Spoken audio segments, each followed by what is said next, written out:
Hello everyone, welcome to my channel Entertainment World Video.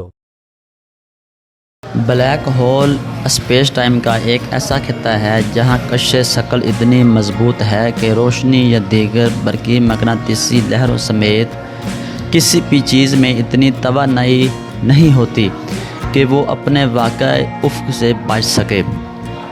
عمومی اضافیت کا نظریہ پیش گوئی کرتا ہے کہ کافی کمپیکٹ ماس خلائی وقت کو بگاڑ کر بلیک ہول بنا سکتا ہے۔ کسی فرار کی حد کو واقع افق کہا جاتا ہے، اگرچہ یہ کسی چیز کی قسمت اور اس کو عبور کرنے والے حالات پر بہت زیادہ اثر ڈالتا ہے، لیکن عمومی رشتہ داری کے مطابق اس میں مقامی طور پر قابل شناخت خصوصیات نہیں ہیں۔ بہت سے طریقوں سے ایک بلیک ہول ایک مثالی بلیک باڈی کی طرح کام کرتا ہے، کیونکہ یہ روشنی کو منعکس نہیں کرتا ہے۔ مزید برآں خمیدہ اسپیس ٹائم میں کوانٹم فیلڈ تھیوری یہ پیشن گوئی کرتی ہے کہ واقعی افق ہاکنگ ریڈیشن خارج کرتا ہے۔ اسی اسپیکٹرم کے ساتھ ایک بلیک باڈی کا درجہ حرارت اس کے بڑے پیمانے پر متناسب ہوتا ہے۔ یہ درجہ حرارت تاریکی بلیک ہولز کے لیے کیلون کے اربویں حصے کا ہے، جس سے براہ راست مشاہدہ کرنا بنیادی طور پر ناممکن ہے۔ ایسی اشیاء جن کی کش ثقل کے میدان روشنی کے فرار ہونے کے لیے بہت مضبوط ہیں، ان پر سب سے پہلے جان مشیل اور پیئر سائمن لاپلاس نے 18ویں صدی میں غور کیا تھا۔ 1916 میں کارل شوارز چیلڈ نے عمومی اضافیت کا پہلا حصہ جدید حل تلاش کیا ہے جو بلیک ہول کی خصوصیت رکھتا ہے۔ ڈیوڈ فنلکسٹین نے 1958 میں پہلی بار بلیک ہول کی تشریح خلا کے ایک ایسے خطے کے طور پر شائع کی جس سے کوئی بھی چیز بچ نہیں سکتی۔ بلیک ہولز کو طویل عرصے سے ریاضیاتی تجسس سمجھا جاتا تھا۔ یہ 1960 کی دہائی تک نہیں تھا کہ نظریاتی کام یہ ظاہر کرتا تھا کہ وہ عمومی اضافیت کی ایک عام پیشن گوئی تھی۔ 1967 میں جوسیلین بیل برنیل کے ذریعہ نیوٹران ستاروں کی دریافت نے ایک ممکنہ فلکیاتی حقیقت کے طور پر پرکشش ثقل سے منہدم ہونے والی کمپیکٹ اشیاء میں دلچسپی کو جنم دیا۔ پہلا بلیک ہول سائنگس تھا جس کی شناخت کئی محققین نے 1971 میں آزادانہ طور پر کی۔ تاریکی ماس کے بلیک ہولز اس وقت بنتے ہیں جب بڑے پیمانے پر ستارے اپنی زندگی کے چکر کے اختتام پر گرتے ہیں۔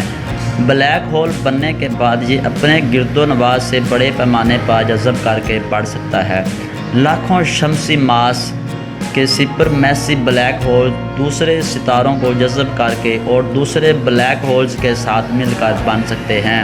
اس بات پر اتفاق رائے ہے کہ زیادہ تر کہکشاؤں کے مراکز میں سپر ماسیو بلیک ہولز موجود ہیں۔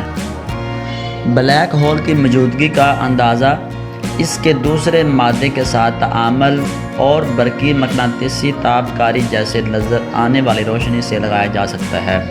بلیک ہول پر گرنے والا کوئی بھی مادہ رگڑ سے گرم ہونے والی ایک بیرونی ایگریشن ڈسک بنا سکتا ہے جو کائنات کی کچھ روشن ترین اشیاء کو اثر بنا سکتا ہے۔ بڑے پیمانے پر بلیک ہول کے بہت قریب سے گزرنے والے ستاروں کو سٹریمرز میں ٹکڑا جا سکتا ہے جو نگل جانے سے پہلے بہت چمکتے ہیں۔ اگر دوسرے ستارے بلیک ہول کے گرد چکر لگا رہے ہیں تو ان کے مدار بلیک ہول کی کمیت اور مقام کا تعین کر سکتے ہیں۔ اس طرح کے مشاہدات کو نیوٹران ستاروں جیسے ممکنہ متبادل کو خارج کرنے کے لیے استعمال کیا جا سکتا ہے۔ اس طرح ماہرین فلکیات نے بائنری سسٹمز میں متعدد تاریکی بلیک ہول امیدواروں کو نشاندہی کی ہے اور یہ قائم کیا ہے کہ آکاشن گا کہکشاں کے مرکز میں سیجیٹیریس کے نام سے جانا جاتا ہے۔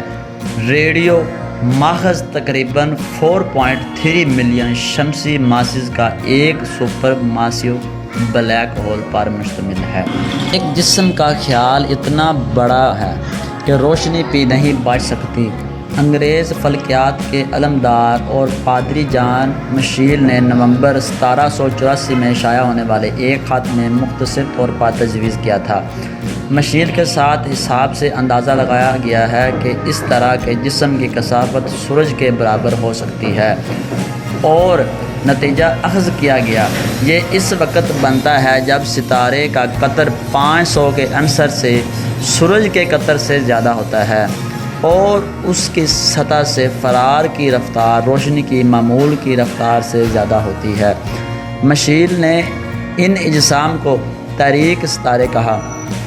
اس نے صحیح طور پر نوٹ کیا ہے کہ اس طرح کے سپر ماسیو لیکن غیر تابکاری والے اجسام قریبی دکھائی دینے والے اجسام پر ان کے کشش ثقل کے اثرات کے ذریعے قابل شناخت ہو سکتے ہیں۔ اس وقت علماء ابتدا میں اس تجویز سے بہت پرجوش تھے کہ دو ہیکل لیکن غیر مرئی تاریک ستارے شاید سادہ منظر میں چھپے ہوئے ہوں، لیکن 19ویں صدی کے اوائل میں جب روشنی کی لہر اتنی نوعیت واضح ہوئی تو جوش کم ہو گیا۔ گویا روشنی ایک ہو، ایک ذرہ کے بجائے لہر، یہ واضح نہیں تھا کہ اگر کوئی ہے تو روشنی کی لہروں سے بچنے پر کشش ثقل کا کیا اثر پڑے گا۔ جدید طبیعت مشیل کے اس تصور کو غلط قرار دیتی ہے کہ روشنی کی شعاع براہ راست سپر میسو ستارے کے سطح گرتی ہے، ستارے کی کشش ثقل کی وجہ سے سست ہو جاتی ہے، رک جاتی ہے اور پھر ستارے کی سطح پر واپس گرتی ہے۔ 1915 میں آلبرٹ آئنسٹائن نے اپنا نظریہ عمومی اضافیت تیار کیا، جس نے پہلے دکھایا تھا کہ کشش ثقل روشنی کی حرکت کو متاثر کرتی ہے۔ صرف چند ماہ بعد کارل شوارز نے چائلڈ نے آئنسٹائن کی فیلڈ مساوات کا حل تلاش کیا، جو ایک نقطہ کمیت اور کروی ماس کی کشش ثقل کے میدان کو بیان کرتا ہے۔ اس نے آزادانہ طور پر پوائنٹ ماس کے لیے وہی حل پیش کیا اور اس کی خصوصیات کے بارے میں مزید تفصیل سے لکھا، اور ارداس کہا جاتا ہے جہاں یہ واحد بن گیا، یعنی آئنسٹائن کی مساوات میں کچھ اصطلاحات لامحدود ہو گئیں۔ اس سطح کی نوعیت اس وقت بالکل سمجھ میں نہیں آئی تھی۔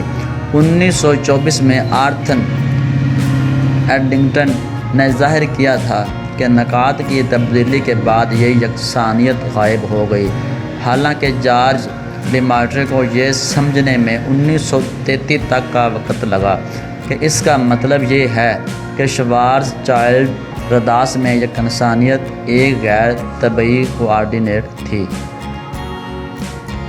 اوپن ہائمر اور اس کے ساتھی مصنفین نے شوارز چائلڈ رداس کی حد میں یکسانیت کی تشریح اس طرح کی ہے کہ یہ ایک بلبلے کی حد تھی جس میں وقت رک گیا تھا۔ یہ بیرونی مبصرین کے لیے ایک درست نقطہ نظر ہے، لیکن انفلنگ مبصرین کے لیے نہیں۔